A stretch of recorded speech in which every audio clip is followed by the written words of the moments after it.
And now the question is, who is the builder of the church? Kinsa ang magtutukod sa iglesia? Hebrehanon, Hebrews 11:10, nagaingon din for he looked for a city which had foundations, whose builder and maker is God. Unsa di ay mga higalag mga kaigsunan? Sa maong pangutana nga kinsa ang magtutukod sa iglesia? Hebrehanon 11 bersikulo 10 ang tubag mao. Kay siya nagpaabot sa usa ka syudad nga adunay mga patukuranan kansang magtutukod og magbubuhat mao ang Dios. Kinsa ang magtutukod og magbubuhat? Mao ang Dios.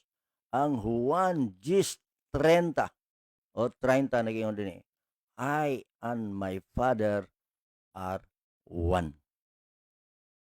Ako ug ang akong amahan usara. So dinhi mga kaigsunan, atong masabtan pag-ayo that Jesus Christ is the builder of the church.